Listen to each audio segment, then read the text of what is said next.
Sir ಏನಂತ ಹೇಳಲಿ sir, ಹೆಣ್ಮಕ್ಳನ್ನೂ ಧರಣಿ ಕೂರಿಸೋ ಥರ ಮಾಡಿಬಿಟ್ಟಿದ್ದಾರೆ. ಈಗ ನಮ್ಮ ಪರಿಸ್ಥಿತಿ ಅದೇ ಥರ ಆಗೋಗಿದೆ.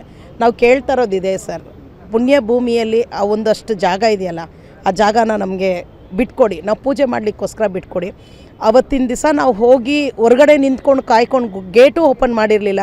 ಎಷ್ಟು ಅವಮಾನ ಆಯಿತು ಸರ್. ಎಷ್ಟು ಜನ ರೋಡಲ್ಲಿ ಕಾಯ್ತಾ ಕೂತಿದ್ರು ರಕ್ತದಾನ ಮಾಡಲಿಕ್ಕೆ, ಆರೋಗ್ಯ ತಪಾಸಣೆ ಮಾಡಲಿಕ್ಕೆ ಶಿಬಿರಗಳೆಲ್ಲ ರಸ್ತೆಯಲ್ಲಿ ಸರ್.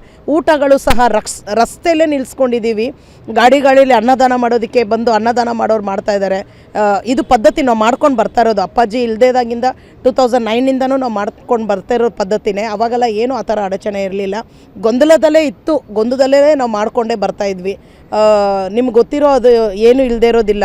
ರಸ್ತೆ ಬ್ಲಾಕ್ ಮಾಡಿ ಅಲ್ಲಿ ಒಂದು ಪ್ರಾಣಕ್ಕೂ ಭಯ ಪಟ್ಕೊಂಡು ಹೆದರ್ಕೊಂಡು ನಾವು ಒಂದು ಅಪ್ಪಾಜಿನ ನೋಡೋಕ್ಕೆ ಹೋಗೋವಂಥ ಹಣೆ ಬರ ಬಂದುಬಿಟ್ಟಿದೆ. ಟ್ರೆಸ್ಪಾಸಸ್ ಆರ್ ನಾಟ್ ಅಲೋಡ್ ಅಂತಲೇ ಬೋರ್ಡ್ ಹಾಕ್ಬಿಟ್ಟಿದ್ದಾರೆ. ತುಂಬ ಅವಮಾನ ಆಗುತ್ತೆ. ದೂರದಿಂದ ಅಪ್ಪಾಜಿನ ನೋಡಬೇಕಲ್ಲ, ಹೂವು ಸಹ ಹಾಕೋಕ್ಕೆ ಬಿಡೋಲ್ಲ ಅವ್ರಿಗೆ. ಹೂವು ಸಹ ಹಾಕೋಕ್ಕೆ ಪರ್ಮಿಷನ್ ನಮಗೆ ಟೈಮಿಂಗ್ಸು ಬೇರೆ ಸರ್, ಆಫ್ಟರ್ 10 ಆಫ್ಟರ್ 12 ಅಂತ. ಅಷ್ಟೊತ್ತಿಗೆ ಅಭಿಮಾನಿಗಳು ಎಷ್ಟೆಷ್ಟೋ ದೂರದಿಂದ ಬಂದು ಹೋಗೋರೆಲ್ಲ ಇರ್ತಾರೆ, ಬಂದು ಹೊಟ್ಟೋಗ್ತಿರ್ತಾರೆ. ಅಲ್ಲಿ ಸರಿಯಾಗಿ ಬಸ್ ಫೆಸಿಲಿಟೀಸು ಇರೋಲ್ಲ. ಎಲ್ಲನೂ ತುಂಬ ಕಷ್ಟಪಟ್ಕೊಂಡು ನಾವು ನಡೆಸ್ಕೊಂಡು ಬರ್ತಾಯಿದ್ದೀವಿ. ಈಗ ನಾವು ಕೇಳ್ತಾ ಇರೋದು ಇಷ್ಟೇ ಸರ್, ನಮಗಂತ ಆ ಜಾಗ ಬಿಟ್ಕೊಡಿ, ಅಭಿಮಾನಿಗಳಿಗೋಸ್ಕರ ನಾವು ಮಾಡ್ಕೊಳ್ತೀವಿ. ನಾನು ಮಹಿಳೆ ಅಧ್ಯಕ್ಷೆ ಆಗಿದ್ದೀನಿ ಸ್ಟೇಟ್ಗೆ. ನಾವೆಲ್ಲ ಹೋರಾಟ ಮಾಡ್ತಾ ಇರೋದೇ ಎಲ್ಲರಿಗೂ ಒಳ್ಳೇದಾಗಲಿ ಅಂತ. ಇವತ್ತಿನ ದಿವಸ ನೋಡಿ, ಇವರೆಲ್ಲ ಯುವ ಪೀಳಿಗೆಗರು, ಕುಂದಾಪುರದ ಹುಡುಗ ನೋಡಿ ಸರ್, ನಮ್ಮ ಅಭಿಮಾನ ಎಷ್ಟು ತೋರಿಸ್ತಾರೆ ನಮ್ಮ ಅಪ್ಪಾಜಿ ಮೇಲೆ.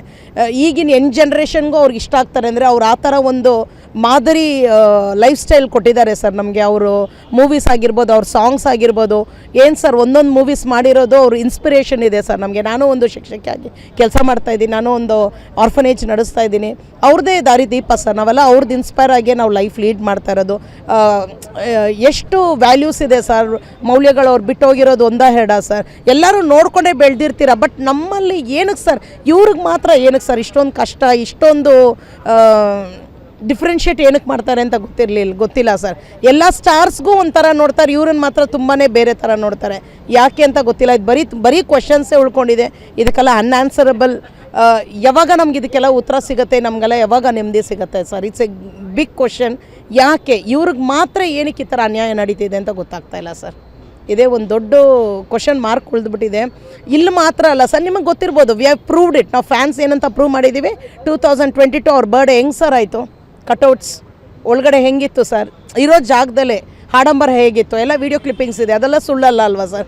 Everything is colourful. ಎಲ್ಲ ತುಂಬ ಚೆನ್ನಾಗೇ ನಡೀತಾ ಇತ್ತು. ಆಲ್ ಆಫ್ ಎ ಸಡನ್ ಯಾರು ಏನು ಮಾಡಿದ್ರು ಅಂತ ಗೊತ್ತಾಗ್ತಾ ಇಲ್ಲ ನಮಗೆ. ಒಂದು ಅವರು ನೆಮ್ಮದಿಯಾಗಿ ಮಲಗಿದ್ದಾರೆ, ಅವ್ರ ಆತ್ಮಕ್ಕೆ ಶಾಂತಿ ಸಿಗಬೇಕು ಅಂತಂದರೆ ಆ ಜಾಗನ ಒಂದು ಪುಣ್ಯಭೂಮಿನ ಬಿಟ್ಕೊಡಿ. ಅಫ್ಕೋರ್ಸ್ ಮೈಸೂರಲ್ಲಿ ಮಾಡಿದ್ದಾರೆ ಸರ್, ಇಟ್ಸ್ ಎ ಸ್ಮಾರಕ, ಇಟ್ಸ್ ಒಂದು ಮೆಮೋರಿಯಲ್ ಆಗ್ಬೋದು ಅಷ್ಟೇ ಹೊತ್ತು.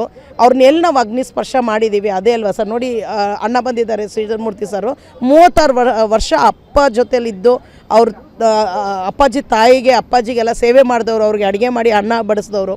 ಅವರು ಕೈಯಿಂದ ಒಂದು ಪೂಜೆ ಮಾಡೋಕ್ಕೆ ಒಳಗಡೆ ಅಲೋ ಮಾಡೋದಕ್ಕೊಂದು ಪರ್ಮಿಷನ್ ಇಲ್ಲ ಅಂದರೆ ಮತ್ತಿನ್ನೇನು ಸರ್ ಅದು ನಮ್ಮದು ಪರಿಸ್ಥಿತಿ? So this is very pathetic situation. ದಯವಿಟ್ಟು ಇದನ್ನು ಬೇಗ ಸಾಲ್ವ್ ಮಾಡಿ ಫ್ಯಾನ್ಸ್ಗೆಲ್ಲ ಒಂದು ಒಳ್ಳೆ ಮುಂದಕ್ಕೆ ನಮಗೆ ಅಟ್ಲೀಸ್ಟ್ ನಮ್ಮ ಈ ಹೋರಾಟ ಮುಂದಕ್ಕೆ. ಇವಾಗ ಹೆಂಗೆ ಸರ್ ಸ್ವತಂತ್ರ ಹೋರಾಟ, ಪ್ರತಿಯೊಬ್ಬರು ಬೀದಿಗೆ ಏನು ಬರಲಿಲ್ಲ, ಕೆಲವು ಜನಾಂಗ ಹೋರಾಟ ಮಾಡಿ ನಮ್ಮ ದೇಶನ ಹೆಂಗೆ ಉಳಿಸ್ಕೊಂಡ್ವೋ, ಅಪ್ಪಾಜಿದ ಜಾಗನ ನಾವು ಉಳಿಸ್ಕೊಳ್ಬೇಕಾಗತ್ತೆ sir.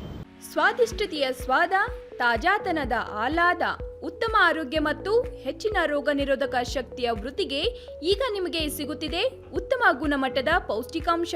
Shri Vaidik millet health mix. ಇದು ಸಿರಿಧಾನ್ಯಗಳ ಸಂಪತ್ತು.